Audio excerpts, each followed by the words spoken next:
Bismillahirrahmanirrahim. Assalamualaikum warahmatullahi wabarakatuh. Alhamdulillahirabbil alamin. Puji syukur mari kita panjatkan bersama kehadirat Allah Subhanahu wa taala, yang mana sampai pada kesempatan kali ini kita sekalian masih diberi kesehatan serta masih diberi kesempatan untuk kita dapat menjalankan salah satu perintah agama, yaitu berupa menuntut ilmu. Jadi tidak pesan-pesan saya sampaikan bahwa keterbatasan ini tidak bisa kita jadikan alasan untuk kita kemudian melalaikan tugas atau kewajiban mencari ilmu. Dan seperti biasa, sebelum kita mulai penyampaian materi untuk hari ini, marilah kita bersama-sama berdoa memohon kepada Allah Subhanahu wa taala, semoga apa yang telah kita dapatkan selama ini serta apa yang akan kita dapatkan nanti senantiasa menjadi ilmu yang bermanfaat untuk diri kita, keluarga, agama, bangsa dan negara. Dan semoga segala hajat kebaikan yang kita miliki diberi kemudahan dan akhirnya dikabulkan serta mendapat ridha Allah Subhanahu wa taala.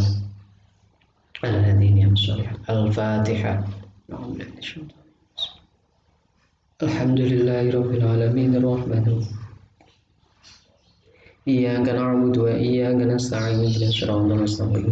Siratal ladzina an'amta 'alaihim ghairil maghdubi 'alaihim waladdallin. Oke. Bertemu lagi dalam mata kuliah metodologi studi Islam. Untuk pertemuan yang ketiga ini kita akan berbicara tentang tema Islam sebagai doktrin dan Islam sebagai way of life atau jalan hidup. Jadi tema ini tidak bermaksud kemudian mendikotomi atau memisahkan. Jadi saya tidak sedang membuat aliran baru bahwa ada Islam sebagai doktrin, Islam sebagai tidak. Jadi saya tidak mendikotomikan. Cuma kita kemudian nanti akan masuk kepada ranah kajian studi Islam. Karena biasanya orang sedikit menggugat, apa yang dikaji, kenapa harus ada studi Islam?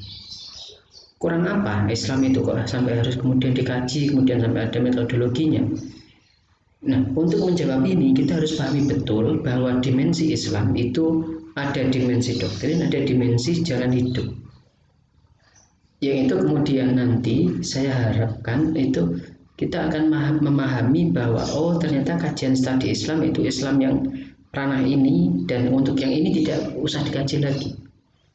Jadi tidak bermaksud mendikotomi, tapi hanya kemudian mengklasifikasi mana yang menjadi objek kajian dari studi Islam dan mana yang tidak perlu dikaji lagi karena sudah jelas.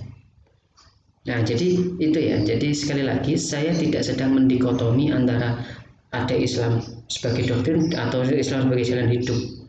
Ini bukan sekte, tapi hanya klasifikasi dari apa yang akan menjadi objek kajian dari studi Islam. Jadi itu. Oke, Islam sebagai doktrin. Apa yang dimaksud dengan doktrin?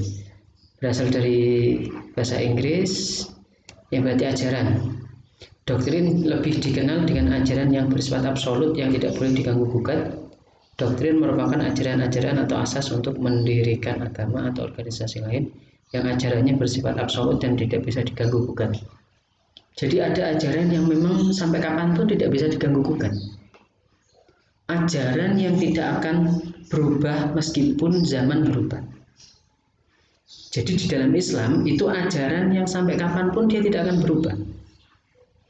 Artinya pemahaman terbaliknya tentu ada, dalam tanda kutip, ajaran yang fleksibel, yang dinamis. Oke, jadi ada ajaran yang memang doktriner, sifatnya itu sampai kapanpun tidak bisa diganggu gugat, tidak bisa ditawar. Kemudian ada tentu pemahaman terbaliknya adalah ada ajaran yang sifatnya dinamis. Jadi doktrin itu yang tidak bisa diganggu gugat, absolut, dan dia menjadi semacam ciri khas. Oh, kalau kita melihat sesuatu, oh ini Islam ini. Kenapa? Ya karena ini milik Islam saja. Jadi menjadi ciri doktrin itu menjadi ajaran yang menjadi ciri khas dari satu agama atau organisasi tertentu. Ya, kalau dalam konteks ini tentu agama Islam. Nah, trilogi doktrin Islam. Tentu tiga terma ini tidak asing tidak asing lagi bagi kalian. Ada ihsan, Islam, iman. Tiga trilogi, tiga serangkai. Islam, iman, ihsan. Yang mana ini nanti kita akan memahami betul bahwa tiga hal ini sampai kapanpun tidak bisa diganggu-gugat. Apa tiga hal ini? Yang pertama, Islam. Islam itu orang yang yaitu menjalankan syariat Nabi Muhammad SAW dengan anggota zahir.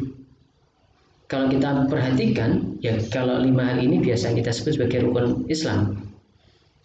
Rukun Islam itu pada dasarnya adalah perilaku zahir. Apa? Syahadat. Syahadat itu harus diucapkan. Mau tidak mau ini adalah zahir. Bahkan jikapun kemudian dalam hati itu belum terlalu yakin, tapi dia sudah mengucapkan kalimat syahadat, dia sudah dianggap sebagai seorang Muslim. Mendirikan sholat 5 waktu, ini juga perilaku zahir. Menunaikan zakat, zahir lagi. Puasa setiap bulan Ramadan, zahir lagi. Melaksanakan ibadah haji apabila kuasa dan cukupnya bekal dan amannya perjalanan dan sempat waktunya. Jadi definisi Islam Muslim adalah orang yang menjalankan syariat Nabi Muhammad dengan anggota zahir. Jadi tidak bisa kemudian kalian mengatakan sholat itu penting di dalam batin, penting sholat itu secara batin saja. Tidak bisa, karena yang dinamakan Islam itu menjalankan dengan anggota zahir. Termasuk 2 kalimat syahadat ini harus diikrarkan. Jadi itu, dan ini tidak bisa diganggu-gugat. 5 hal ini tidak bisa diganggu-gugat dan tidak bisa kemudian berubah. Maksud berubah itu begini. Saya sering mengambil contoh untuk sholat. Sholat itu pakemnya sudah dari Nabi, syariat Nabi. Pakemnya sudah dari Nabi. Shollu kama ra'aitumuni usolli, yang kemudian seiring berjalannya waktu kemudian para ulama kemudian membuat formulasi, ada rukun, ada sunnah, ada syarat sah, ada syarat wajib. Itu diformulasikan. Karena dari awal Nabi jangan dibayangkan Nabi mengatakan bahwa rukun itu ini, sunnah itu ini. Nabi hanya memberi rambu-rambu shollu kama ra'aitumuni usolli. Kemudian seiring berkembangnya waktu, berkembangnya zaman, muncul para ulama-ulama fikih yang kemudian memformulasi. Jadi, dan saya kira kalau kemudian kalian ada yang mengatakan bahwa tidak perlu ulama, ya salah juga. Kita ingin ikut langsung ke Nabi, tidak bisa. Kita bisa tahu formulasi sholat itu juga dari para ulama yang memformulasi mana yang sifatnya wajib, yang rukun, mana yang sifatnya sunnah. Yang rukun ini tidak bisa ditinggalkan, yang sunnah boleh ditinggalkan dalam kondisi-kondisi tertentu atau memang tidak usah dikerjakan, tidak masalah. Nah, sholat pakemnya sudah ada di zaman Nabi. Kemudian di formulasinya sudah masuk dalam hal jamaah, itu ada kriteria-kriteria. Nah, kemudian muncul satu kasus, misal Pak, sekarang kan era digital, semua bisa digitalisasi. Kemudian ada istilah telekonferensi. Jadi saya yang ada di sini itu bisa berkomunikasi secara live dengan orang yang ada di luar negeri. Sekarang bisa enggak semisal saya itu ingin jamaah dengan Imam Masjidil Haram dengan cara telekonferensi. Jadi saya siapkan layar besar di satu ruangan, layar besar, kemudian saya tampilkan Masjidil Haram live secara langsung, di mana saat itu waktu sholat. Kemudian saya akan mengatakan, loh Mas, tidak bisa, karena untuk waktu sholat itu beda. Kita dengan Arab Saudi itu beda, waktunya selisih 4 jam duluan kita. Bagaimana bisa? Oh bisa Pak, saya mengambil waktu sholat Isya. Isya di sini jam 7, oke, di sana masih jam berapa? Jam 4. 5, masih jam 3. Jadi saya nunggu Isya, nanti nunggu Isyanya sana. Semisal sana Isyanya jam 7, maka di sini 8, 9, 10, jam 11. Paling mentok jam 12. Untuk waktu bisa disiasati lah Pak. Saya mau sholat Isya saja. Pertanyaannya, apakah kemudian akan dinyatakan sah jamaahnya orang yang menggunakan telekonferensi dari Indonesia dengan Arab Saudi, dengan Mekah? Tentu tidak bisa. Nah inilah kenapa saya katakan dari awal, ada ajaran-ajaran yang tidak bisa diganggu gugat. Termasuk dalam hal zakat. Zakat kriterianya, semisal zakat fitrah, itu bagi orang yang di hari Idul Fitri itu sudah bisa makan, maka semuanya terkena zakat fitrah. Ini juga tidak bisa disiasati. Ini juga untuk waktu dibolehkannya zakat, batas akhirnya itu juga semuanya sudah ditentukan. Yang kita tidak bisa kemudian menawar atau melakukan inovasi. Termasuk dalam puasa Ramadan. Pak, di Indonesia puasa Ramadan itu ya rata-rata 14 jam. Boleh enggak semisal kita geser waktu sama-sama 14 jam tapi kemudian puasanya malam? Atas alasan ini. Jawabannya tidak bisa. Kalimat syahadat juga tidak bisa ditawar. Ibadah haji, lagi-lagi kita menggunakan kemajuan teknologi. Pak, sekarang sudah ada era apa itu hologram atau yang 4D atau malah 5D atau apa 5 dimensi atau 4 dimensi itu. Sudah, daripada kita antri haji 25 tahun lebih, bagaimana kalau kita hajinya di Indonesia saja? Kita pakai teknologi hologram, kita pindahi Masjidil Haram, kita pindahi Safa Marwah, kita pindahi Arafah. Kemudian datanya kita bawa ke Indonesia, kita cari tanah lapang, kemudian di situ kita tampilkan hasil pemindaian dari Ka'bah, pemindaian dari Safa Marwah, kita setting tanah lapang tadi seperti di Mekah. Nanti kita kemudian hajinya cukup di sini, tapi kan niat kita sudah mengelilingi Ka'bah, kita lari dari Safa Marwah, kita di Arafah, semuanya kita setting begitu saja Pak, pakai teknologi hologram. Apakah bisa? Jawabannya jelas tidak bisa, karena dia menjadi doktrin yang tidak bisa diganggu gugat. Pakemnya 2 syahadat, sholat 5 waktu ya pakemnya begitu. Menunaikan zakat pakemnya sudah ada, tidak bisa. Meskipun secanggih apapun kita tetap pakemnya begitu. Kemudian setiap bulan Ramadan, meskipun kalau dalam hal zakat ini Pak, tapi kan tetap ada itu kajian tentang zakat, tentang apa? Di zaman Nabi tidak ada beras, tapi ternyata di Indonesia ya memang ada, tapi dalam konteks kemudian itu teknisnya. Tapi ada pakem-pakem yang pada akhirnya memang untuk beras itu di Arab Saudi tidak ada, sehingga Nabi tidak pernah zakat beras. Tapi secara ukuran kan juga sama, jadi ukurannya tetap pakemnya pakem. Bulan Ramadan tidak bisa diganggu gugat, kemudian juga tidak bisa. Kemudian iman, meyakini dengan hati dan mengikrarkan dengan lisan. Memang ada yang kemudian menambahkan dan menjalankan. Artinya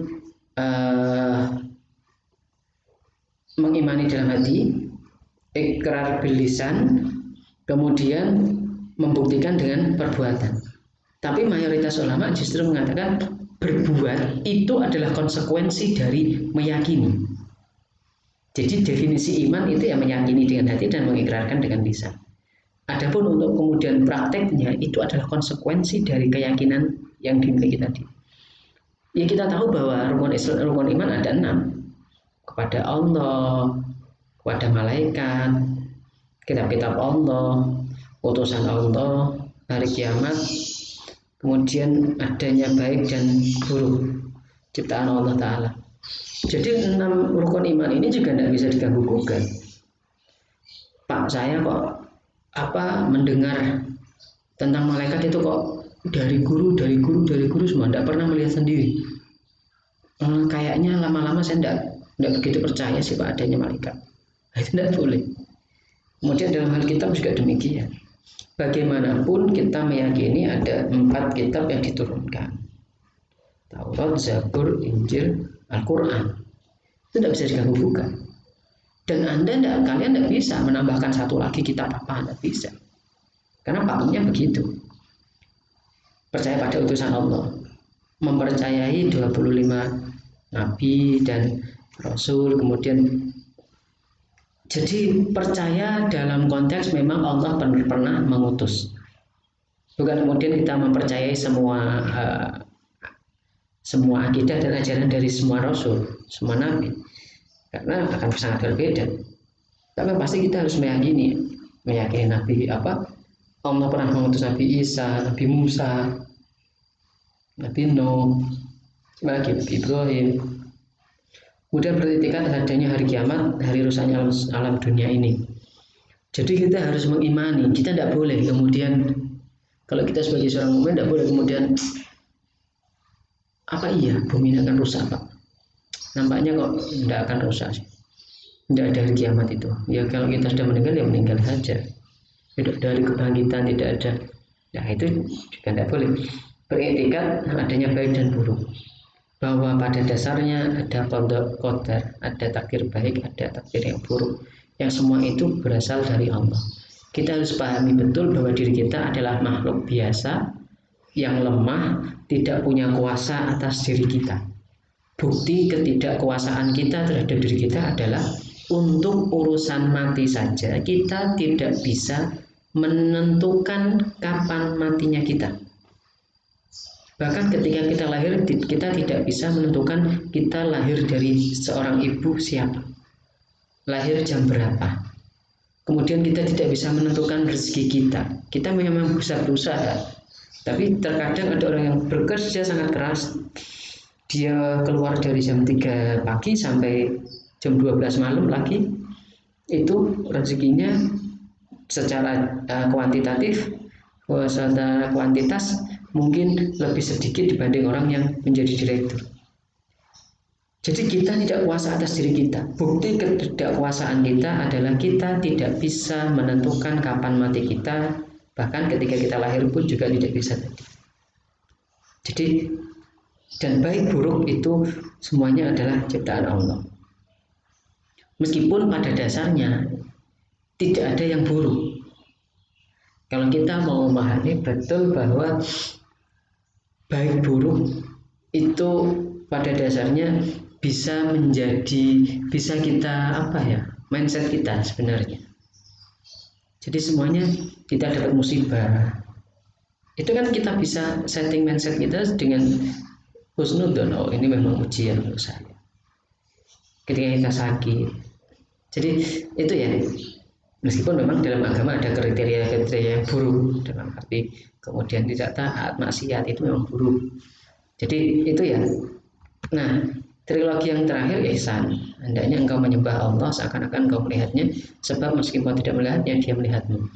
Jadi ini tidak bisa diganggu gugat juga. Bagaimanapun Allah adalah tujuan yang paling terakhir, tujuan paling inti.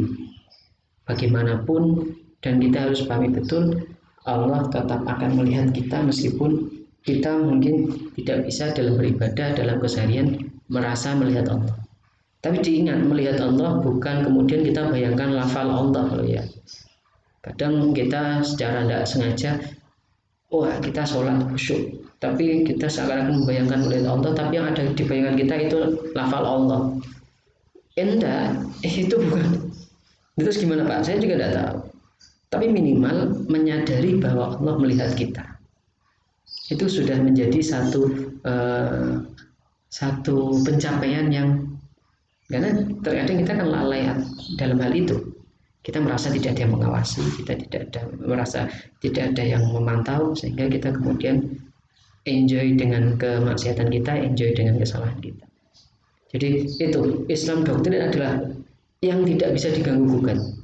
Meskipun zaman berkembang, tapi pada dasarnya iman ya ini, sholat ya ini, rukun Islam ya ini, dengan pakem-pakem yang sudah ada. Meskipun zaman berkembang, teknologi berkembang, kita tidak bisa ngotak-ngatik dalam hal ini. Itulah yang dimaksud doktrin.